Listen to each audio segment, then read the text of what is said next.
Welcome to the Schools of Excellence podcast, where we transform everyday leadership struggles into powerful legacies that impact generations.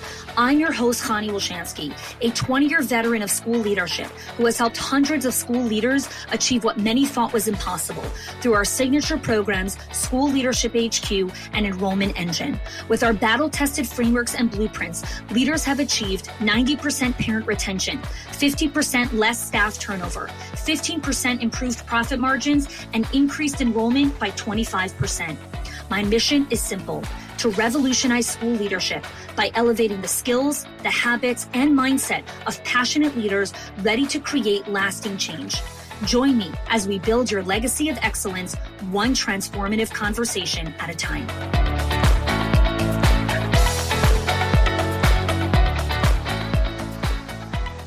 Hello there, and welcome back to the Schools of Excellence podcast. This is an different kind of exciting episode because it's a personal story, but also something that I think really translates itself to what a lot of leaders experience when it comes to hitting kind of their growth edge, but also their leadership ceiling. So what gets you to a certain place in your leadership is your memory, right? Your ability to remember that licensing is probably coming soon, or this person's birthday, or this teacher this, or this person that. Your memory is a huge part of your identity as a leader. This is why illnesses like dementia or anything like that, it's like it wreaks havoc because our brain and our memory is such a huge part of our humanity and our leadership, right? So in the process of writing my book, This Can't Be Normal, there were a couple of moments that really shook me as a leader. I started to forget things, and I don't forget things. And so my memory has always been like a huge part of me. I did amazing at school because of my memory. I would ace all my tests because of my memory. I did really well, like in college, in so many different places, because I have a good memory. And so my memory is a huge part of what I feel contributes to my edge or to what makes me a great leader. And I didn't even realize how much I got caught up in like my memory thing. And it became a sense of safety for me. And what happened is there were these couple things, like I went in to do a podcast recording and there was a particular title for the episode. And I was like, what? I don't remember us making that title. And so I recorded something else. And then when I went to the team and I was like, by the way, you put this in this title. I don't remember that conversation. I remember that this was the title that we went. So I went and recorded it with that new one. And then my team would come back to me and be like, Connie, we had this conversation. Like, you said you wanted to do this. And then I presented to you why it needs to be this other title because of X, Y, and Z from a messaging standpoint. And you agreed. And that's when I was like, oh my God, you're right. We did have that conversation. I totally forgot. And then I had to go back and re-record it, right? And that was on me. But it happened a few different times in different areas of the business, marketing and sales and operations and then client delivery. And I was like, what is going on? Like, how am I forgetting things? So I want to share, when I think of memory and kind of the challenge that I really went up against is I started to do research on some other big leaders that run huge corporations and how do they view memory when you hit a certain point of scale. And one of the things that I found was, so Andy Grove is leader at Intel. And he said, if you rely on your memory, you're setting yourself up to failure. Systems and discipline are what produce excellence at scale. And so while I had systems and discipline, I still was using my memory as the safety net, as the backup. And that's why I created the whole concept of rhythms. That's what my book is about, and This Can't Be Normal. And another thing that was interesting was I found a different quote.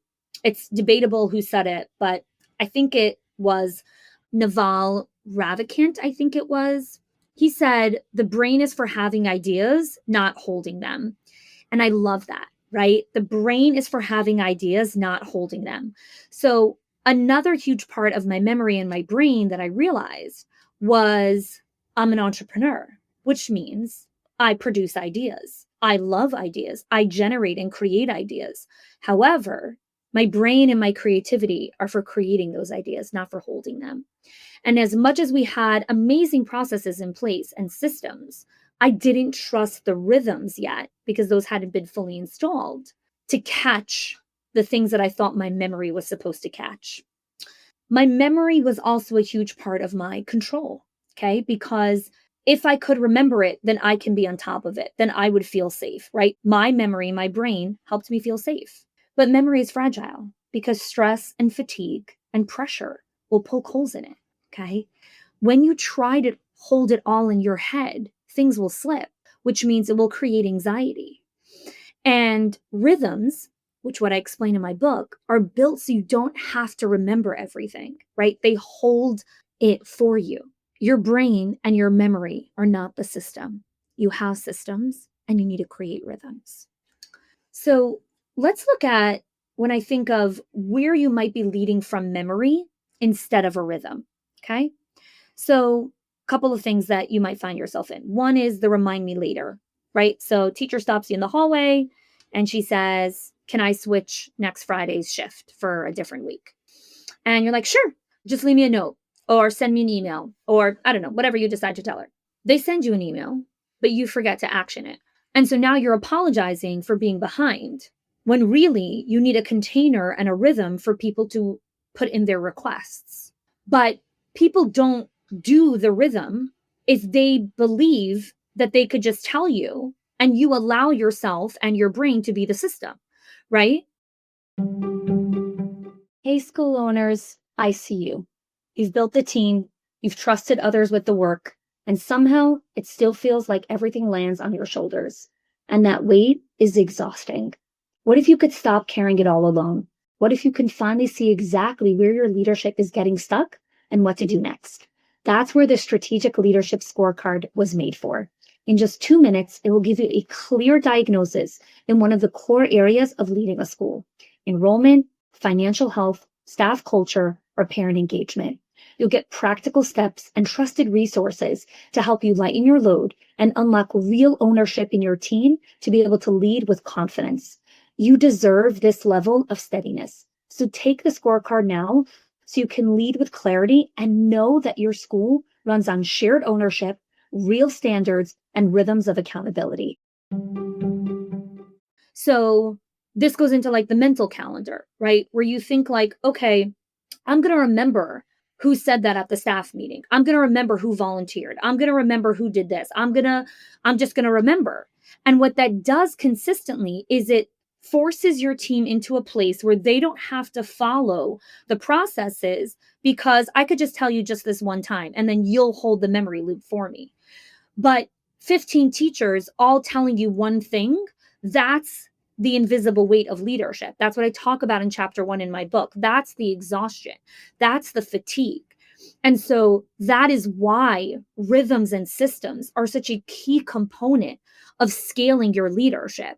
If you're listening to this now and you have a leadership team and you have systems and you have processes, but you're still carrying this invisible weight and exhaustion, we need to install rhythms inside of your organization. And you already have several different rhythms already. They're just not followed consistently and predictably yet. And there are some minor tweaks that can happen to invite that inside of your organization. And if you're interested in working with schools of excellence and how to build these inside of your center, click the link in the show notes. And you can fill out an application to speak to myself. And we could talk about if it would be a good fit for you to join us in schools of excellence. So we have this illusion of control, right? Where this identity and this pride around, like, I remember things, right? For me, it went even deeper because part of the brand of schools of excellence is witnessing other people and seeing the unseen. And part of seeing the unseen is you need to remember, right? You need to remember that when I see a client, I know that their mother just came back from chemo. I know that they just got back from their vacation. I know that they're going on this vacation. I know that their daughter is in college and playing soccer. I know that this person's spouse is going through something and I'm checking in, right? That is a huge part of where my memory serves the brand and the values and the type of leader that I want to show up in the world and continue to become. Where my memory was crippling the business is when I felt I needed to also remember all of the other details, as opposed to letting the system and the board or the tracker do the remembering for me. Okay. So I was talking about this with a mentor, and Todd was telling me, he's like, what if forgetting is a gift, right? What if you forgetting is actually not failure? It's actually a signal that the business is ready for real scale. My body and my brain could not carry all of this invisible weight. It was time for me to surrender to real, predictable rhythms. I'm going to say that again. My body and my brain could not carry all of this anymore. I needed to surrender to real rhythms. Me forgetting was actually not the problem. It was the most generous, kindest wake-up call from God. This is it. Like, this is your moment. Stop trying to remember everything. Stop trying to have your brain hold everything. Start creating rhythms that will carry you. So the question that I get very often is like, well, we put these rhythms in place, or we put these systems in place, but I still don't trust them. Yeah, because trusting rhythms takes practice, right? When you feel this urge, it's like this lump in my throat of like, let me just double check. Pause. Is there a system? Is there a tracker? Is there a KPI board? Whatever it is, go check that first. And if it's not in there, can you wait for the next container, the meeting that you're going to have, or the reoccurring slot? Like, can you wait for that to bring it up? Or do you have to go double check now? Because what you want to test run, because you won't know unless you experiment, is, can I commit to 10 days of trying not to hold these things in my head and let the rhythm prove to me that it can carry the weight? You won't know if the rhythm or the system can carry, because you always come in to soothe it, to forecast, to cushion it right before it collapses, to protect yourself. It's self-preservation. It's survival. My dear, I see you. I know exactly what you are experiencing. It is terrifying what might happen if something slips. That's why you use your memory and your brain to step in and try to navigate it. But we also know that you can't scale this way, and it's not sustainable, because you're getting sick and you're exhausted and you're waking up in the middle of the night and you're ruminating and you have less patience for things. And you're trying to understand why it's still so difficult, even though you have so much success. This is a huge component of this. You're trying to remember things that a system is supposed to remember.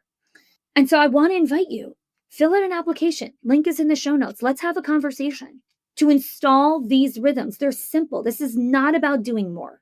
I hate doing more. I am always on a mission of subtraction and doing less. And not because I'm not a hard worker, but because I know simplicity and less is amazing. Less is where peace is. Less is where relief is. Not less excellence or less quality, less complexity, less 15, 20 different steps that each depend on the other. Simplicity of rhythms. Boring, simple, repeatable, consistent rhythms that restore you, that provide relief, that give peace. Exhale. Exhale with me. So I want to leave you with this. Leadership at scale, at the next level, is trusting the system and the rhythm to carry you, not your memory, not your physical proximity, not your aura, not your presence, not your charisma, not your brain, but the system and the rhythm. And if you want to stop being the system, and you want your brain to stop being tasks and cognitive overload to remember and soothe and emotional overhold and overfunction, all of these things, then I invite you to fill out an application, and I would love to have a conversation with you. All right. Thanks so much for joining me. We'll see you in the next episode. If you are loving the Schools of Excellence podcast and have gotten any value out of it for your school, I would love if you can do two things for me. One, subscribe to the show so you never miss an episode. And two, can you please leave us a review? Reviews help other school leaders know that this is the place to learn how to build a school of excellence. And I would be so grateful if you can do that for us. Your help and support makes this show to be able to be listened by the thousands of other school leaders all around the world. Thanks so much for listening, for giving us your time and attention each and every week. And I appreciate that you have joined us.